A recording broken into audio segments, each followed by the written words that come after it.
Have you ever stopped and asked yourself, what do I actually want out of this next chapter of life? That's exactly what month 4 of my 12-month reinvention journey is all about. Learning to dream again in retirement. And I'll be honest, it has not been easy as it sounds. Even though I'm a huge, big dreamer, this month reminded me how powerful it is to open the doors to possibilities. In today's video, I'll walk you through the things that I focused on each week and the challenges that I ran into. By the end, I'll share what's coming up in month 5, where we'll start turning some of those dreams into actions. If you're new here, hi, I'm Roxanne, and I'm on a year-long journey to reinvent myself in retirement. Each month builds on the next month. Month 1 was about why I'm reinventing myself. Month 2 was about letting go of old identities and roles. Month 3 was rediscovering my core values. And now here we are in month 4, dreaming again. So let's begin. In the first week, my only job was to let myself dream without limits. Let me tell you, it felt a bit awkward at first. I've never really given myself permission to dream like this. It was strange to daydream about things that were just for me without including others in that dream. So I grabbed my notebook and I started writing down things that I could imagine or want in this next chapter of life. Big things, small things, some realistic, some absolutely wild. I'll share some with you. Solo travel, write a book, create a meditation practice, spend a month each year all by myself, live in another country, visit all 7 continents. I have 1 left. Get in shape and eat better. Get 10,000 subscribers by the end of the year. It's a big goal, but it's good. Seeing polar bears in Churchill, learn how to water paint, and the list goes on and on. So that's some of mine. It was messy and imperfect, but the goal wasn't to plan, it was simply to imagine and dream. One of the first things I wrote was I wanted to feel excited when I woke up. That's not a destination on a map. It's not a checklist item. It's a feeling. But writing it down made me realize that's really the heart of what I'm searching for. If you want to try it for yourself, here's the trick. Don't censor your list. Don't ask, can I afford that? Do I have the time? Just dream. Now, week 2 was going to be a vision board, but I'll be honest, I'd made enough of those. And I didn't want to cut out pictures of beaches or glue words like freedom and joy onto a poster board again.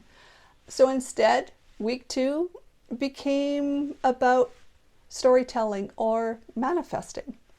I asked myself to write a story about the perfect day in my reinvented life. Here's a snippet of that.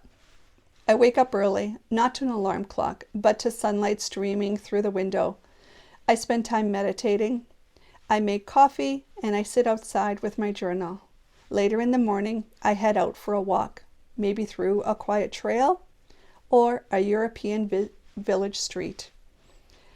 In the afternoon, I work on a creative project, writing, filming, or something with my hands. The evening is for laughter and conversation with friends, old and new, or family, maybe over a shared meal. I end the day grateful, not rushed, not drained, just filled. So this little exercise made me realize something important. My dreams aren't only about where I am, they're about how I want to feel each day. A friend of mine said her dream wasn't to travel or do hobbies at all. It was simply to have enough energy to keep up with her grandkids. That's her perfect day.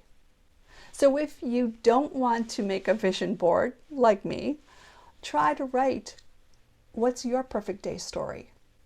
Let it show what really matters to you. Dreams can feel fragile when they're just sitting there in your head.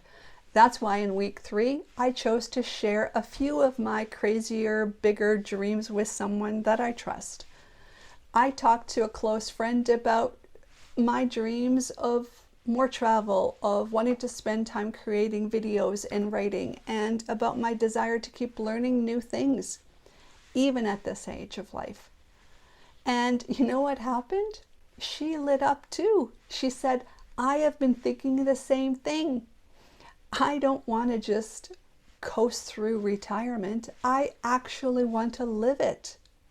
That conversation not only showed the power of community, but when we share our dreams, you find you're not alone.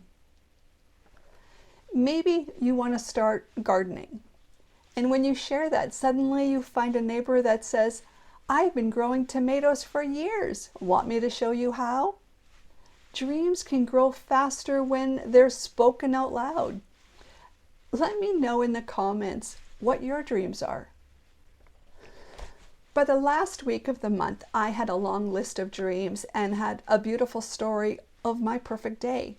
But here's where the challenge is. Dreams can feel overwhelming if they just sit there. So I asked myself, which dreams are long-term? Which ones could I begin exploring right now? For example, long-term dream, spending 3 months in Europe. Small step now, maybe researching affordable travel options, or maybe looking at rental properties. Long-term dream is to publish a book. Small steps now can be committing to write 1 page a day in my journal.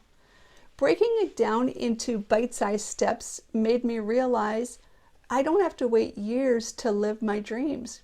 I can start now. The biggest lesson? Dreaming isn't just about the future. It's about giving yourself the freedom to want something again.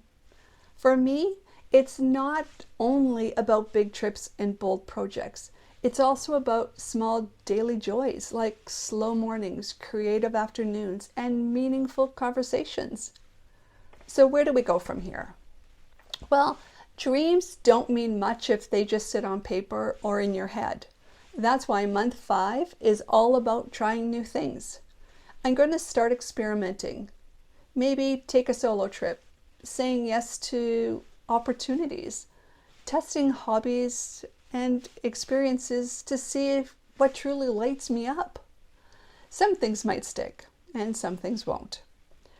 And that's honestly okay, because reinvention isn't about getting it perfect. It's about being brave enough to try. So if you want to see how these experiments unfold, hit the subscribe button, like this video, and follow along. We're in this reinvention journey together. Thanks for spending some time with me today. I hope that this video has inspired you to start dreaming again in your own retirement. Drop a comment below and tell me, what's one dream you've been holding on to? Because sharing it might just be the first step in making it come true. If you've enjoyed this video and want to follow along on this journey, click on the link over here to start from month 1. Catch you on the next one.